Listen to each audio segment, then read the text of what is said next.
bonjour à toutes et à tous, et bienvenue dans cette dernière vidéo de l'arc narratif de guide sur les différents boss du monde de Marvel Future Fight. On y arrive et on est sur Kang le Conquérant. Kang le Conquérant, ça va peut-être être la vidéo sur laquelle il va y avoir le plus de cuts, ou en tout cas le plus de montage, parce qu'il y a une partie de son gameplay, on va dire, qui diffère, et on va être obligé de voir ça du coup directement dans le combat. Mais globalement, ça risque d'être un peu saccadé au niveau de la lecture et pas forcément fluide et lisible. Pour avoir une chronologie, je vais être obligé de mettre en pause et de prendre vraiment 3 combats les uns à la suite des autres. Donc ça risque d'être un peu fouillis, je préfère préciser. Je vais essayer de faire en sorte que ça soit le plus lisible et le plus sympa pour vous à suivre. Si vous avez suivi toutes les vidéos de guide, je tenais à vous remercier en début de vidéo. Merci beaucoup de suivre ce que je fais, ça me fait vraiment plaisir. Je fais ça juste voilà, pour me dire que je l'ai fait, et puis surtout je sais qu'il y a 2-3 personnes dans l'Alliance qui avaient besoin de conseils, etc. Donc c'est un peu ce qui a motivé, on va dire, cette chaîne à exister. Si ça vous plaît, n'hésitez pas, je continuerai aussi longtemps que j'aurai du personnel pour me soutenir globalement. Donc merci encore à vous, globalement, je vous remercierai jamais assez. Kang, ce qu'on peut dire sur le perso, c'est vrai que je me suis pas attardé sur les différents persos des boss du monde, ce qu'on pouvait dire. Donc on va faire un bref résumé dans cette vidéo. On avait du coup Null en premier. Alors Null, ce qu'on peut dire, c'est que c'est l'un des rares, c'est un des persos natifs tier 3 qui existe, pas l'un des rares. Globalement, ils sont tous natifs tier 3 pour la plupart, encore une fois. Donc Null est l'un des rares natifs tier 3 qui existent. Il est le perso qui a introduit le principe de tu meurs mais en fait tu meurs pas. Voilà. Le système de cet artefact là, qui au final pour Null n'était pas un artefact, mais qui l'est devenu pour Wolverine, Ghost Rider, Ella, etc. etc. Donc c'est vraiment lui qui a lancé ce buff. Il était vraiment très chaud à l'époque, avec un CTP d'énergie et cette compétence qui est sans fin. RIP, ce genre de compétence d'ailleurs, il était vraiment très chaud à l'époque. Aujourd'hui, il semblerait trouver plus de place dans le combat dans le monde en PvP, avec notamment cette compétence et cette compétence qui, on la résume à l'artefact, mais voilà. Et effectivement, ce passif, cette compétence de chef, qui marche super bien avec les personnages comme Carnage ou comme Agent Venom, qui ont eux aussi une grande carrière en PvP, surtout en combat dans le monde. Ensuite, on a Mephisto. Mephisto, ça a été un perso excellent pour tout ce qui va être combat d'alliance extrême. Depuis que le Légende est sorti, Mephisto est vraiment à la traîne. Mais voilà, ça a été un excellent perso parce qu'en fait, il correspond à une case qui n'existe pas ailleurs. C'est-à-dire qu'il va falloir que je vous retrouve la liste, voilà, que j'arrête de misclick, que je vous retrouve la liste des restrictions. C'est où? Ah, c'est là. La liste des restrictions, il y a un truc où c'est explosion super vilain, je crois. Explosion super vilain, voilà. Et en fait, dans la catégorie explosion super vilain, feu en plus de ça, globalement, le choix numéro 1 à l'époque c'était Mephisto. Donc il a beaucoup performé dans ce mode de jeu. Il a eu une carrière en PvP qui était sans grand enthousiasme, mais ça a existé. Mais aujourd'hui, c'est encore une fois un perso qui est dépassé. Infinity Ultron, il est venu, on l'a vu, il a vaincu, il s'est barru et on en a rien à foutu. Voilà. Globalement, malheureusement, le perso a jamais su vraiment convaincre, ce qui est un peu dommage. Ensuite, on a Gore qui a eu et a toujours une belle carrière en PvP, même si il est en train de plus en plus de se faire pousser en dehors de la méta en PvP. Mais effectivement, avec un bon CTP d'autorité, il a une bonne compétence de chef pour tout ce qui est super vilain, avec une particularité sur les debuffs. Donc un bon perso assez convaincant, qui a beaucoup de dégâts, qui a beaucoup de défense, qui a un soin automatique. Donc voilà. Un très bon perso qui est en train de se faire mettre dehors, mais aucune utilité en PvE, on est vraiment que sur du PvP. Jean Grey, qu'est-ce qu'on peut dire dessus? Le perso est totalement inutile, que ce soit en PvE ou en PvP, c'est encore pire que Infinity Ultron. Elle n'a jamais su réussir à trouver un public, elle pue la merde, elle sert à rien, et ça depuis qu'elle est sortie, donc c'est vraiment décevant. Et ça nous emmène du coup à Kang, et Kang c'est ma grosse déception de l'année, on va dire. Ça fait longtemps qu'on attendait un nouveau natif tier 3, ça fait longtemps qu'on attendait un perso un peu chiant à à stuff. En fait, le truc c'est que faut comprendre que comme ce sont des persos qui sont natifs tier 3, ils ont des statistiques qui sont censées être vraiment hautes. Sauf qu'aujourd'hui on a des tier 4, et aujourd'hui on a des persos tier 4 qui ont des uniformes. Donc en fait à la base, le fait d'avoir un perso tier 3 était censé combler le fait qu'il n'ait pas d'uniforme. Donc il était censé rattraper les 25% de bonus attaque, défense, etc. qu'offrait l'uniforme à un autre champion. Aujourd'hui, maintenant qu'on a les tier 4, c'est difficile d'avoir un tier 3, un natif tier 3 qui soit au même niveau qu'un tier 4. Et heureusement. Mais du coup, ça fait de Kang le Conquérant l'un des persos les plus décevants de cette liste. Parce que contrairement à Infinity Ultron, lui c'est vraiment un natif tier 3. Il coûte vraiment très cher. Et même, je peux vous montrer, c'est ma grande fierté. J'ai un CTP d'autorité puissant. Ma grande fierté, elle est là. J'ai réussi à avoir son saloperie d'artefact à 6 étoiles. Et je vous jure que j'ai pas eu besoin de payer ou de prendre un sélecteur pour ça. Donc il a des super bonus contre les super héros et les super vilains. Et il pue la merde. Il pue la merde. Voilà, qu'est-ce que vous voulez que je vous dise? Il est pas au niveau de Jean Grey. Il est même pas au niveau de Gore. Il a pas assez de soins. Il a pas assez de... Voilà, il lui manque plein de trucs. Donc c'est juste un perso extrêmement décevant. Les animations sont superbes. J'adorerais pouvoir jouer avec le perso et vous dire qu'il est génial. Il l'est juste pas. Donc j'avais pas effectivement fait ce petit point découverte des champions et ce qui va à l'heure actuelle dans la méta. Les deux seuls qui ont une place dans la méta actuellement, ça va vraiment être Gore et Jhin. Jhin ça va être pour tout et Gore ça va vraiment être exclusivement PVP. Mais encore une fois, après vous en faites ce que vous voulez. Alors là il va falloir qu'on arrive à choisir une équipe avec quelqu'un qui fait du dégât mais qui en fait pas trop. Mais qui arrive à se soigner quand même. Je sais pas si Logan on a... Non, Logan on aura jamais assez. Logan on aura jamais assez. On va prendre Adam. Adam Warlock, est-ce que je vais avoir les dégâts? Est-ce que je vais avoir le soin, mais est-ce que je vais avoir les dégâts? Ah ah. Parce que du coup là le problème, pour être tout à fait honnête avec vous, c'est qu'il va falloir que le combat dure pour que je puisse bien vous expliquer les différentes attaques et les différents patterns, mais il va pas falloir que le combat dure trop peu, c'est-à-dire il va pas falloir qu'il me bute, et il va pas falloir que je n'arrive pas à le tuer. Donc on va essayer cette équipe, on va essayer avec Adam Warlock. Je pense qu'il devrait réussir à faire un peu de dégâts, enfin à faire suffisamment de dégâts, on va voir. De toute façon, comme je vous l'expliquais, il va y avoir des cuts dans la vidéo, parce que lorsque Kang atteindra ses 30 barres de vie, il va voyager dans les dimensions, et encore une fois, c'est un combat qui est vraiment chouette. Il a redéfini le boss du monde, dans le sens où avant, on avait vraiment les défis qui étaient tout le temps les mêmes, et on avait ces paliers qui étaient 100 et 150 secondes, et là, les paliers sont allongés.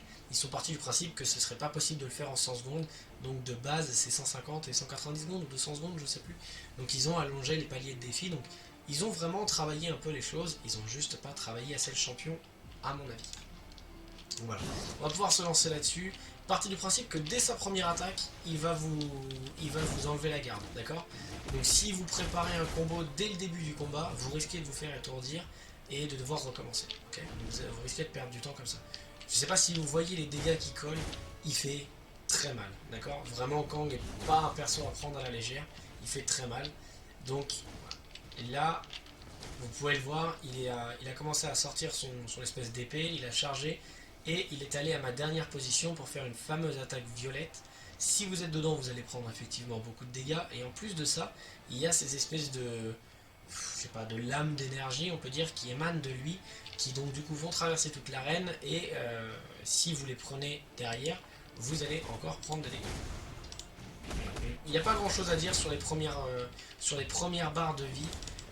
Juste, voilà, quand vous allez l'emmener à 54, ouais, vous avez vu les dégâts qu'il m'a mis avec son attaque là? Donc voilà, encore une fois, quand on fait partie de ces persos, à effectivement faire attention où est-ce que vous vous positionnez et essayer d'éviter les attaques en violet. De toute façon, ça doit être un impératif. Il va me tuer. Non, il me tue pas. Ok. Quand vous arrivez à 50 barres de vie, 52 barres de vie, pardon, vous allez voir qu'il va invoquer des bonhommes, donc 6, qui vont vous tirer dessus de façon à tête chercheuse, enfin pas à tête chercheuse, mais ils vont cibler la position sur laquelle vous êtes, donc faites attention à ça. Ensuite, il va préparer 2-3 attaques. Là, je sais qu'il va relancer son épée, là, donc je me barre. Voilà, après ça, normalement, voilà, vous voyez, il sort son épée, tac, il fait sa fameuse compétence. Donc là, vous pouvez en profiter pour le taper dessus. Contrairement à Jhin, une fois qu'il a fait sa fameuse attaque circulaire violette, il n'a que celle-ci à faire en réserve, d'accord? Il va pas en enchaîner 2 ou 3, ok? Là, il va tout le temps faire les mêmes attaques globalement. La plus chiante, on va dire, c'est celle où il va se mettre à dash en avant, où vous pouvez perdre le ciblage de Kang, et il risque de passer derrière vous, devant vous. Ça, c'est un peu plus compliqué. Mais du coup là vous pouvez lui taper dessus jusqu'à 40 barres de vie, et là vous allez voir qu'il se concentre au centre, donc vous pouvez lui taper dessus, et là vous voyez, donc ça a défini différentes zones en violet, et là ça va arriver par vague, ça va faire du coup tout le contour de l'arène. Voilà. J'ai pris une vague et ça m'a enlevé les 3 quarts de ma vie, donc soit vous arrivez à esquiver et entre chaque explosion vous déplacez pour ne pas prendre les dégâts des explosions, soit vous bougez pas et vous en prenez une si vous êtes full vie. Si vous n'avez pas toute votre vie, vous risquez de crever. Donc le mieux c'est voilà, de rester un minimum statique, de prendre les dégâts et de vous soigner après. D'accord? Vous pouvez prendre 2 vagues, auquel cas vous allez crever à coup sûr, et c'est vraiment dommage. Donc là on va continuer à le descendre, et on va pas tarder à arriver aux 30 barres de vie dont je vous parlais tout à l'heure. Voilà. Kang et les joueurs seront transportés vers une autre dimension, et là il vous dit je décide de tout, même du temps et de l'espace. Et là, on se dirige dans une autre arène, donc le combat recharge. Et là, on arrive vers, ça tombe bien, le plus compliqué, d'accord? On arrive vers l'arène de la sorcière rouge. Et là, ce qui va compter, ça va pas tant être les dégâts que vous allez lui faire, mais le nombre de coups que vous allez lui mettre. Un peu comme Ultron, c'est-à-dire, il va avoir une barre, et vous allez devoir faire baisser cette barre en lui mettant, en lui tapant dessus, quoi, tout en esquivant les grosses attaques. Ok, je m'explique. Là, vous allez pouvoir commencer à lui taper dessus, ok, sa barre de vie a été remplacée. Là, du coup, là, on est vraiment sur la barre sur l'arène, pardon, de la sorcière rouge. C'est la plus technique, ok, c'est vraiment généralement la plus longue. Là, ici, voilà. Au début, donc, il délimite une espèce de carré et il vous enferme dans un coin de l'arène, d'accord, à peu près ce que fait la sorcière rouge dans son arène à elle. Et là, ce pattern-là, il dessine une espèce de Pac-Man. Il faut vous mettre dans l'ouverture, parce que toute la zone là, c'est mortel pour vous. Si vous êtes à côté de lui, vous allez prendre tarif de dégâts, et donc en restant en face, c'est vraiment votre seule zone sûre. Donc faites attention aux persos comme Cable ou ce genre de choses, ce genre de persos qui ont des attaques où ils se mettent à tourner autour de la cible. Typiquement Loki, dans ce genre de combat, spécialement là dans cette arène là, il est désavantagé au possible. Vous ne pouvez pas utiliser ni son 2 ni son 4. Parce qu'il bouge, il change de position avec son 2 et son 4, et du coup il peut prendre les dégâts du croissant, enfin du Pac-Man, et mourir instantanément. Donc voilà, là il recharge, et en fait cette phase là peut durer aussi longtemps que vous voulez. Le but c'est vraiment de le taper lorsqu'il est ciblable, de vous mettre à l'abri. Donc là ça tombe bien, je suis pile poil à l'abri. Et là vous voyez, je le tape juste avec mes attaques de base, et ça me permet de lui faire baisser sa barre de vie et de nous ramener à cet endroit là. Là, rushez-le et passez derrière, c'est le plus simple parce que là, il va dash. Voilà, ça vous permet d'éviter, on va dire, pas mal d'ennuis. Vers 26-25 barres de vie, si vous le laissez comme ça, sans le taper dessus, en arrêtant de lui taper dessus, il y a un moment où il va se remettre, voilà, il va se remettre là-bas, et là, les coups infligés par l'épée de Kang bloquent le personnage dans un champ de force. Ok, donc une fois que vous le voyez retourner à ce niveau-là, avant la 22e barre de vie, de toute façon vous allez voir, il y a une cinématique à 22, il va vous balancer une épée. Vous avez globalement 2 choix. Soit vous courez dans l'arène pour éviter son épée, et ça va vous prendre une quinzaine de secondes, soit vous vous faites volontairement toucher par l'épée, ce qui va vous piéger dans le temps. Je ne sais pas si ça marche avec Adam Warlock d'ailleurs, parce qu'il a le passif normalement immunité à l'arrêt dans le temps. Donc on va voir ça. Mais globalement ça va vous bloquer dans le temps, et ensuite il va vous faire une grosse attaque venant du ciel qui peut vous tuer. Donc prenez l'épée et esquivez la deuxième attaque, vous allez gagner au timer plutôt que de tout esquiver. Par contre ça vous demande effectivement d'être un peu plus réveillé. Donc là, je n'esquive pas, et là par contre j'esquive, ok? Voilà, globalement c'est ma technique. Vous pouvez très bien décider de courir dans l'arène, mais vous allez perdre une dizaine de secondes, là où voilà, la phase est déjà passée finalement. Là on arrive du coup à peu près 22-23 barres de vie, et il invoque un clone à lui venant d'une autre dimension qui va faire à peu près les mêmes attaques que lui. Ok, donc là ils se chargent, ils font 2-3 petites attaques, ils sont mignons. Le clone va se barrer sur l'un des côtés pour faire une attaque ou deux, et là ils vont tous les deux faire l'attaque violette. Et donc là, vous avez intérêt à éviter. Vous voyez, donc notre Kang a fait son attaque circulaire et l'autre a balancé une espèce de boule d'énergie, là, de Kamehameha, qui a rebalancé, en plus des espèces de lames d'énergie, des petites sphères d'énergie. Je suis désolé pour le vocabulaire un peu teuteux, mais j'arrive pas à décrire ça autrement. C'est un exercice pas forcément très simple. Et donc après, voilà, là globalement vous pouvez lui taper sur la gueule autant que vous voulez. C'est pas la partie la plus difficile du boss. La partie celle qui va vraiment casser le combat en deux, on va dire, c'est vraiment la partie dans laquelle il va vous emmener dans une autre dimension, dans une autre arène. Et du coup, je vais intégrer à la fin de la vidéo, je pense, les deux autres arènes, histoire de laisser lisible ce combat. Et donc du coup, vous avez globalement l'arène de la sorcière rouge, l'arène de Apocalypse, et la troisième arène, je l'ai perdue, c'est celle de Ebonimo, mâchoire d'ébène. Donc voilà, et à mon sens, celle d'Apocalypse est la plus simple à faire en une fois, si vous avez un perso avec des bons dégâts de zone. Par contre, dans tous les cas, celle de la sorcière rouge peut vraiment être extrêmement difficile. Comme il ne s'agit pas de lui faire des dégâts, mais juste de lui toucher plein de fois, celle avec la sorcière rouge, comme vous allez être obligé de lui courir autour et de pas mal bouger, vous risquez de perdre du temps. Mais bon, voilà, ça c'est juste mes petites observations. Et donc là, du coup, il va invoquer son clone, il va faire une super cinématique, les décors sont très jolis, il va se mettre au milieu de l'arène, et là, vous avez Null. Vous avez la même chose que Null. C'est exactement ça. Bon, Thor n'est pas arrivé pour l'interrompre, mais il se met au milieu de l'arène, il se met là où il est bien, il s'est posé, il s'est allumé une clope, impeccable, et il y a écrit le combat final en bas. Donc là, vous avez compris le principe, il faut lui casser la gueule avant qu'on arrive à 0 sur cette barre ici, peu importe le timer ici, sans quoi vous avez perdu. C'est toute votre équipe qui se fait décimer, c'est pas simplement un perso, c'est toute votre équipe qui se fait décimer. Attention, le clone à côté continue de vous taper dessus, comme vous pouvez le voir, là il m'a mis très cher. Vous avez cette attaque là qui va mettre deux espèces de murs l'un contre l'autre, histoire de vous étourdir et de vous faire perdre du temps en fait dans toutes vos compétences. Donc voilà, le but c'est de ne pas perdre trop de temps dans vos compétences et de taper, d'essayer de vous concentrer sur Kang tout en vous soignant ce que vous pouvez soigner. Et là, comme vous pouvez le voir, on a terminé le combat et il nous reste 1 minute 12. Voilà, Kang n'est pas un boss si difficile que ça. Par rapport à Jin et même peut-être par rapport à Kang, par rapport à Gore, excusez-moi, je fatigue. Je trouve que Kang n'est pas le boss du monde le plus difficile de la planète, pas du tout. En termes de pattern, il est assez simple.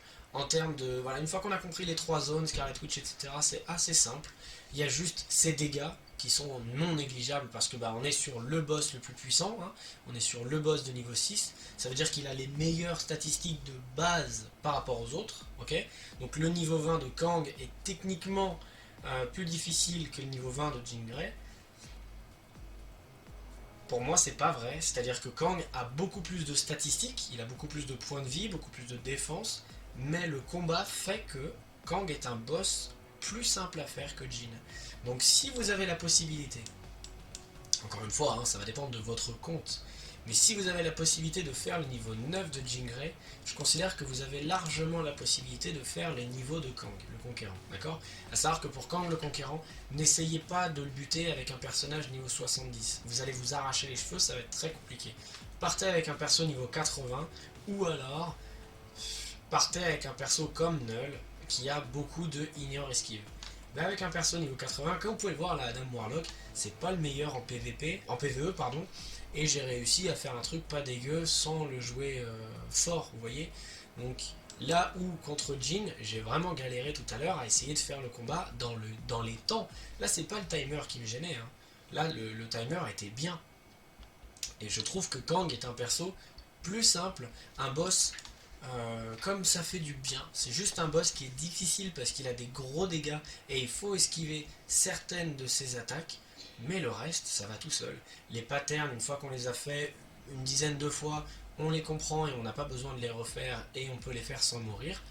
C'est un perso, ou c'est un boss, on va dire, que j'aurais tendance à vous conseiller. Alors, ok, donc là on est sur la phase Ebonimo, du coup, pour ceux qui se souviennent du boss du monde ultime, Mâchoire d'ébène, de son français magnifique. Donc là, on est du coup dans son arène. Ce qui va se passer, c'est qu'encore une fois, vous allez avoir la possibilité de taper sur Kang pendant un court instant. Et c'est ce qu'il faut faire, d'accord? Vous pouvez utiliser vos compétences, vous pouvez vraiment faire plaisir. Et à partir d'un moment, il va se rendre inciblable. Et il va y avoir du coup 3 grosses météorites qui vont tomber au sol. Ensuite, il va se balader aux 4 coins de l'arène, donc c'est pour ça qu'il ne faut pas grouper les 3 météorites l'une sur l'autre, d'accord? C'est pas le but. Le but c'est de les mettre globalement en triangle, ok, avec vous au milieu. Là, je me suis un peu chié. Le mieux, c'est d'en mettre une ici, une là et une là, ok, à peu près, avec vous au milieu. Comme ça, vous n'avez plus besoin de bouger. Et Kang, lui, il va se balader aux 4 coins de l'arène en balançant un tir à chaque fois, jusqu'à 3 tirs du coup. Le but, c'est de vous mettre derrière le caillou, histoire que Kang avec son tir détruise le caillou. Voilà. Vous voyez, donc là Kang bouge, il redétruit le caillou, et vous voyez, j'ai pas besoin de bouger en fait. Si j'avais bien fait mon truc, j'aurais pu me cacher derrière tout ça, sans avoir besoin de bouger. Là il revient au centre de l'arène, et vous recommencez à lui taper dessus, tac tac tac, sa barre de vie descend. Est-ce qu'on arrive à le tuer? Non. Donc là on doit le refaire une deuxième fois. Tac. Et là si on se met bien au centre, normalement, on n'a plus trop besoin de bouger. On peut descendre un tout petit peu. Là on peut se mettre un tout petit peu sur la gauche. Ah non, il est un peu plus bas. Mais bon, voilà. Globalement, cette phase-là, elle est très simple. Il n'y a pas de risque de mourir sur cette phase-là, contrairement à la phase de Scarlet Witch. Par contre, effectivement, ça vous demande un peu plus de technique, de bouger avec les météores, et juste, voilà, de perdre du temps. C'est un peu comme avec Jean Grey, sa phase d'optimisation. Vous allez perdre du temps. On se voit tout de suite, du coup, pour la troisième et dernière phase, celle sur Apocalypse. A tout de suite. Ok, on est sur la dernière phase, du coup celle d'Apocalypse. Alors, je sais pas si c'est un hasard, mais j'ai essayé 3 fois avec Ghost Rider et 3 fois j'ai été emmené sur la phase avec Ebonimo. J'ai essayé une fois avec Adam Warlock et une fois j'ai été emmené sur Scarlet Witch. Et là j'ai essayé une fois avec Shadow Shell et je me retrouve tout de suite sur la zone d'Apocalypse. Alors, est-ce que ça a un lien avec le type de personnage que vous utilisez? Ou est-ce que c'est juste un hasard vraiment étrange? J'ai pas la réponse, mais si vous l'avez, pour le coup, je suis vraiment preneur. La dernière phase, du coup, celle avec Apocalypse, c'est la plus simple si vous avez des gros dégâts de zone résiduels, ce que je n'ai pas avec Shadow Shell, typiquement. Mais elle est assez simple. Il va se rendre, pareil, ciblable pendant un court laps de temps. Après, il va se rendre inciblable. Vous aurez 2 petites saloperies à détruire aux 4 coins de l'arène, ça dépend, elles peuvent apparaître un peu n'importe où. Pendant ce temps-là, il va vous tirer dessus et il va vous faire masse de dégâts, donc le but c'est vraiment de courir sur ces petites saloperies et de les casser. Et une fois que vous avez cassé ça, il revient au centre de l'arène, vous pouvez de nouveau lui taper dessus, etc. etc. Donc là vous voyez, hop, on va pouvoir lui taper dessus. Jusque là tout va bien. Là les 2 petites merdes, elles sont là. Voilà, j'ai réussi à les casser. Là, on peut de nouveau lui taper dessus. Voilà, donc c'est généralement la phase qui prend un peu plus de temps. Alors, elle prend moins de temps qu'Ebonimo. Juste pour que vous puissiez voir le laser si j'essaye de le tank, les dégâts qui collent. C'est pas tankable. À haut niveau, c'est pas tankable. C'est moins long à faire que la zone avec Ebonimo. Mais si vous avez beaucoup de dégâts de zone, typiquement avec Ghost Rider, si vous lancez votre tier 3 sur les derniers instants où vous pouvez cibler Kang, la zone du tier 3 va détruire quasiment instantanément les 2 petites saloperies. Il va de nouveau se rendre ciblable. Et en fait, la zone, vous pouvez quasiment la finir en un claquement de doigts. C'est la zone la plus rapide à faire. À condition d'avoir vraiment beaucoup de dégâts de zone avec Luna Snow par exemple. Si vous arrivez à avoir vraiment de gros dégâts de zone, vous arriverez à faire cette phase là, on va dire, la plus rapidement. Et à mon avis, si vous commencez à viser les chronos, visez cette phase, c'est la plus rapide à faire. Donc je sais que ça peut être chiant de recommencer 18 fois son boss du monde, mais ça peut peut-être être l'une des solutions. Allez, on passe à la suite. Écoutez, j'espère que toute cette série de vidéos vous aura plu. J'espère qu'elle vous aura appris 2-3 trucs. C'était un peu aussi le but de tout ça. Ça a meublé ma semaine de déplacement et vous remercie d'avoir suivi toutes ces vidéos évidemment. Et on se voit du coup très bientôt pour des vidéos d'actualité sur Marvel Future Fight, en espérant que d'ici là il se soit passé quelque chose. Donc moi je vous dis à la prochaine, passez une bonne soirée, ciao.